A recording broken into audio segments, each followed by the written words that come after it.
Our next speaker is Geoff Wardle, and he's the Director of Advanced Mobility Research at the Arts Center College of Design in Pasadena. We wanted Geoff to speak today and talk a little bit about the educational side of this in terms of how do we teach and train new engineers to start thinking about new technology and where the industry is going. So we wanted to get a perspective from some of the academia side of it. So Geoff, welcome Geoff to the podium. So as the Director of Advanced Mobility Research at Art Center, I see my role as, if you like, being the headlights for the transportation department that we've had for many years at Art Center. And I think that it's really necessary to see what the total career paths of our students are likely to be after they graduate, not just the next 3 or 4 years that we tend to think in the automotive industry, but a whole career path. And there are lots and lots of things that are going to be changing. And I'd like to make one extra point as well. You know, we have a dual responsibility as educators. On the one hand, we have a responsibility for educating the students that come to Art Center, who pay quite a lot of money to come to Art Center. We have a responsibility to prepare them as best we can for a successful entry into the career of their choice. But I think if we're doing our job as educators really well, we also need to have the viewpoint that we can be educators to the industry as well. And I don't mean that in a patronizing way. I mean in the sense that we need to be a valuable resource for the industry, whether it be automotive industry or transportation industry, to be able to come and work with us, because we can perhaps see more broadly or see more generally than companies often have the resources to do because of the pressures of their business. So, first of all, I'm just going to talk a little bit about what I see some of the upheavals and changes that are going to come along that will affect the careers of our transportation design graduates. Many of these you'll have heard mentioned already in today's presentations. And then I'm going to tell you what we intend to do about it, or are already doing about it at Art Center. So, transportation generally, and including the automotive industry, is already undergoing huge upheavals. It's causing us to think very differently about the way we are going to transport ourselves, our goods, and our food around this planet.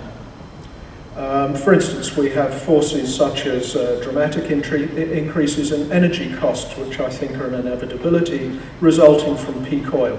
And there is some discussion as to whether we've just gone through peak oil or whether it's happening now or just about to happen. But considering the time it took to get the oil there in the first place, it's really irrelevant of whether if it's now or 3 years from now. It's going to make a huge difference to the cost of our energy one way or another. We are seeing some evidence of increased climatic change. Again, people argue with how much of it is man-made and how much of it is natural. The point is, it's likely to get a little bit more fierce over the coming decades, and that has another effect on the way we transport things around. And we're already seeing a huge shift in the center of gravity of the global economy, which has moved from somewhere in the North Atlantic now to somewhere in the Pacific, and is probably going to stay there for a while. We're seeing the rapid emergence of some seriously large economies, the BRIC economies as they're often referred to, and not only is that shifting the economic center of gravity, but they are becoming major players in the global energy industry, which is also going to not allow us to be quite as complacent as we have been for the last 100 years in Europe and in America about being able to manipulate energy prices in our favor. Urban migration is another huge trend. I believe that right now about 50% of the world's inhabitants live in an urban environment or a city, and I'm told that by 2030 I believe that 75% of the world's population will live in big cities, and they will be big cities. They'll be less like Pasadena and much more like the image that I've shown on the screen at the moment, perhaps. And this requires, well, again, we've heard it mentioned already today, that just an urban environment has a great effect on the kinds of transportation and mobility that people are expecting. And we're going to see more and more structural changes to mature manufacturers of transportation products, and also exponential advances in technology. We know now that the rate of change of technology becomes bewilderingly fast. And all of these things, and many others too, are going to lead to a lot of social, economic, and political unintended consequences, things that it's very difficult for us to predict.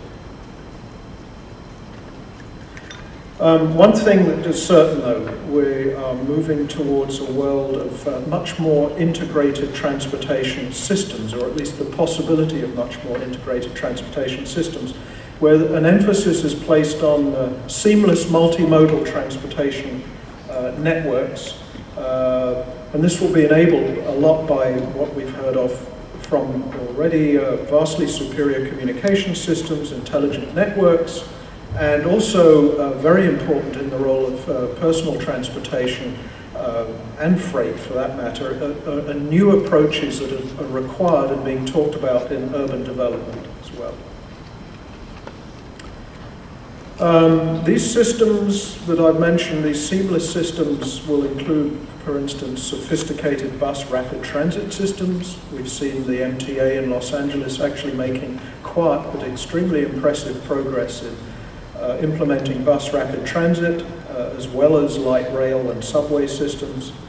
High-speed rail, we hear a lot about in the news. Personal rapid transit, which is the on-demand shared personal transportation systems on guided networks. And we also, of course, are aware of things like public bike rental stations that are emerging in various cities, and also more and more interest in car-sharing systems. I think, and I disagree perhaps a little with Eric here, but in my purview, I think we are going to see in the next decade or so the emergence of new categories of high-efficiency automobiles. And it has struck me in my ponderings on the whole issue of the automobile in future that there is this huge need to provide vehicles which actually accommodate the 85% of us who at any one time are driving alone. Why can't we have access to vehicles which have one or 1+1 seat, which are both fun to drive, fun to own or to use at least, and also get tremendous savings in fuel efficiency, and not to mention taking up a lot less room to store. And I also believe that the future of the automobile is inextricably linked to the autonomous road vehicle. It is the one way that the automobile industry and the automobile can justify itself as the major contributor to personal rapid transit in the future for many reasons. All of this will be connected with smart integrated communication systems, as we've heard a lot about already today.